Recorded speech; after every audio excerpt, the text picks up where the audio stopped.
Bonjour à tous et bienvenue sur ce dernier épisode de la deuxième saison de Reactive Equine, le podcast.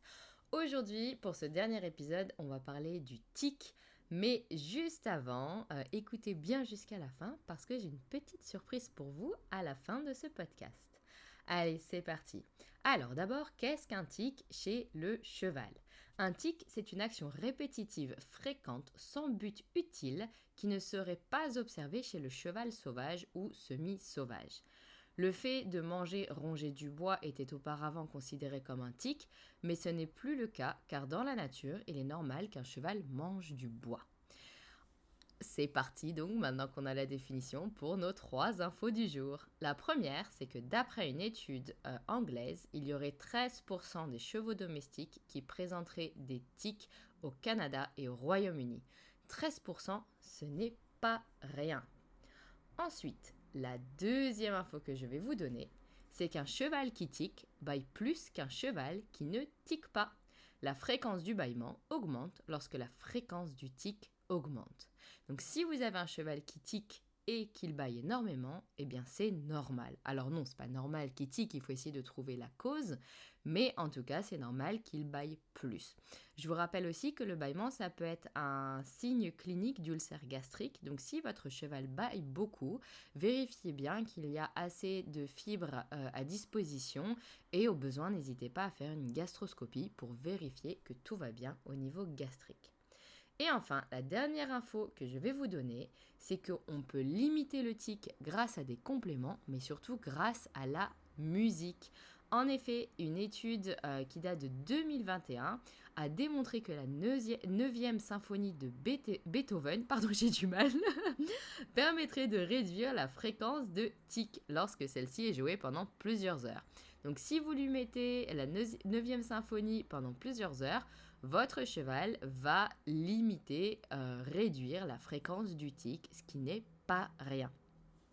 Et comme je n'arrive jamais à rester à 3 infos, je vais vous en donner une petite 4e pour aujourd'hui, parce que c'est le dernier podcast en plus, c'est le dernier épisode, donc on en profite. Les chevaux qui tiquent, et notamment qui tiquent à l'appui, ont un niveau d'une certaine hormone qui est plus élevé. Et cette hormone, c'est l'hormone de satiété, elle s'appelle la leptine.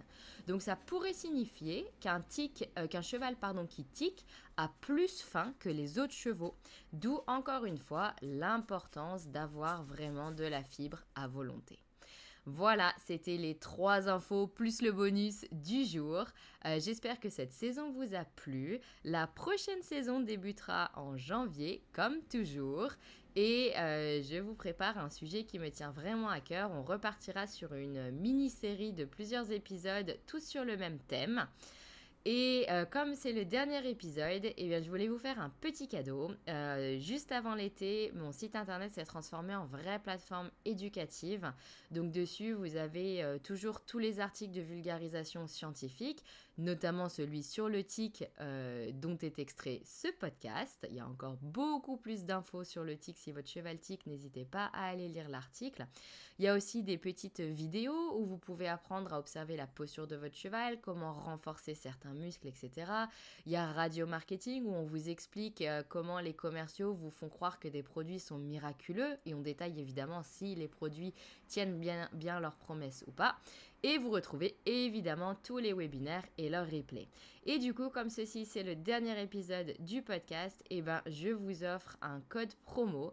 Si vous tapez Reactive Equine tout attaché, je vous le mets dans la description. En vous inscrivant en formule annuelle sur la plateforme, vous bénéficierez de 15% de remise, ce qui n'est pas rien. Donc voilà, je vous laisserai profiter de ça. J'espère que vous avez passé un bel été, que votre rentrée s'est bien passée. Et je vous dis à janvier pour la nouvelle saison. Mais en attendant, n'oubliez pas que vous pouvez me retrouver tous les jours sur les réseaux. Et surtout que tous les dimanches, il y a un autre podcast que je fais qui s'appelle La Minute Réactive, qui a un nouvel épisode qui sort donc tous les dimanches. C'est 60 secondes chrono pour prendre soin de vous et de vos chevaux. Vous n'avez plus d'excuses. Je vous dis à bientôt et on se retrouve en janvier.